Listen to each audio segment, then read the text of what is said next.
The Usos against LA Knight and Solo Sikoa is the main event. The advantage is on Sikoa early on, and the fans are chanting for him as he fights out of the corner. Knight and Jimmy get tagged. Knight tries the BFT, Jimmy tries the Samoan drop, and it ends with Knight hitting an inverted DDT after the avoiding.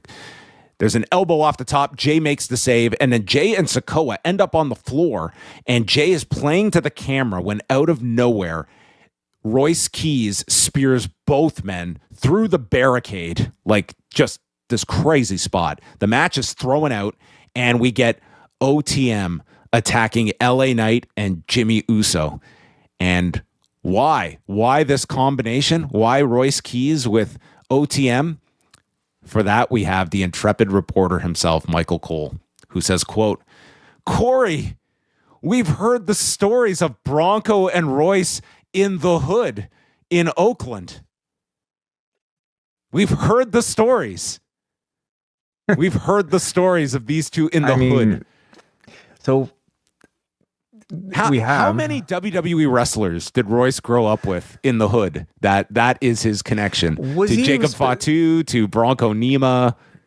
Okay, was Cole not simply mentioning we've heard their individual stories of growing up in the hood, not necessarily in the same hood together? He said in the hood in Oakland. Okay, but was he referring only to Royce Keys when he said that? Like, because where are Bronco Nima and Lucien Price from? We specifically only he isolated Bronco here as we've heard the stories of Bronco and Royce in the hood in Oakland. He's from Oakland. Okay, all right. Oh. So maybe they actually have connection. Now, how old is Bronco Nima? 28. Okay, Royce Keys is what, like 40? Okay, what? So what? They can't interact. Maybe there was like a mentorship, a hood mentorship. Okay. I'm just piecing this all together here. No matter what, Michael Cole has heard of it. Okay, Michael Cole's aware of this story. He's aware of recovering addicts and guys growing up in the hood together. Michael Cole knows all the backstories. Okay, he knows all. Yeah. So they just murder.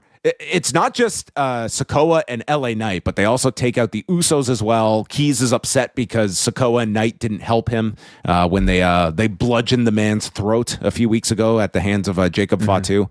And they end it with a big spine buster and steel steps to all three guys. Keys says he can do whatever he wants, and Jimmy gets put through the desk by OTM, and they got boozed by this crowd to end the show. Shield bomb, in particular, delivered to Jimmy in front of Jay. So a direct signal to Roman Reigns in all of this, and unexpected, certainly. Like, I mean, OTM. My God, we're gonna have OTM with the OTC. This is going to get very confusing over time. Something tells me a name change is coming for these two. An unusual way to get called up, being both in NXT and AAA, and suddenly you're working Raw. Yeah, Bronco's angle just aired on Saturday where he's kicked out of Perros Del Mal, and he is obviously not coming for any revenge against Perros Del Mal. He's just moving on. Listen, he's the winner coming out of all of that, okay? He's got a spot in a bloodline feud with... coming out just of think this could have been Angel and Berto. I don't think so. Yeah.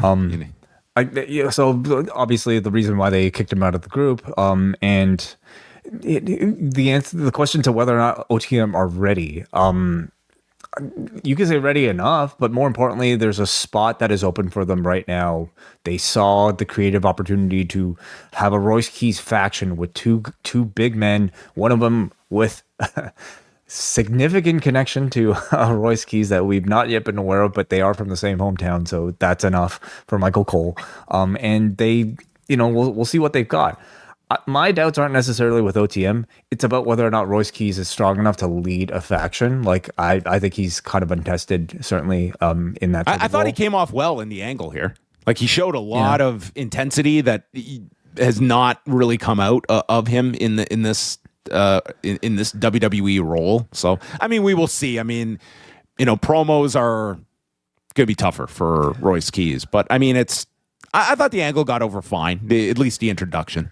I don't disagree, but I think it's going to have to take like a really strong promo, or at least like booking that feels really significant in order for him to be just like shoved into this spot with these two relative unknowns. And I just have my doubts. No, but I am sure of the fact that I think Royce Keys will be better received as a heel than a babyface, because as a babyface he just wasn't really connecting so much. Because what did you have to really cheer for him for other than the sob story, which was kind of well conveyed in those video packages, but certainly wasn't enough for the audience to want to like cheer for him. He's got the connection now to LA Knight and Solo Sikoa turning on him. There's going to be something involving Jacob that he'll be able to rekindle, on Raw at the same time, because they all have stories, I'm sure, dating back to the Hood or Oakland or something. So we'll see what they've got, but they're in relatively like deep waters here, with bigger names. We go to Jeremy in Texas. I like to think I watch a fair amount of wrestling, but that closing angle tonight felt so flat. I don't watch a ton of NXT, but I've been familiar with most of the call-ups. Bronco Nima and Lucien Price got no reaction because nobody knew who they were. Corey also called Royce Keys Hobbs. Oh, I missed that. If WWE thought a majority of people watch NXT and AAA along with its weekly shows, tonight was hopefully a wake-up call. That was a big spot in the main storyline on the show. That was a huge miss. Do you agree? I didn't think it felt flat. Yeah, like I'm trying to like I didn't notice maybe a particularly sort of like muted reaction to it. But like there were pretty heavy boos by the end of it.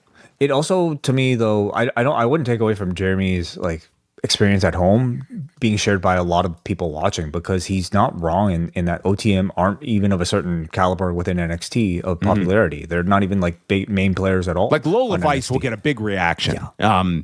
And it wasn't even like their faces were covered. Like, I don't think that was an inhibitor either. Like, I don't think OTM would have jumped out at people regardless. I also don't know if they're like even expected to deliver such big reactions, as much as there's just like two big guys that you should be impressed by because they're so big, right? And it's Royce Keys' backup, and we're going to learn who the backup are if you don't know who OTM are. It's not like they were central to, oh my God, it's Bronco and Lucien that are involved in this. Like that, everybody's heard the stories of Royce Keys and Bronco. Don't worry, give them some time. They're going to explain the Hood. Okay, we are going to learn all about the Hood. Yeah, of course, everybody knows this, but in case you don't know, we're going to catch you up. All right.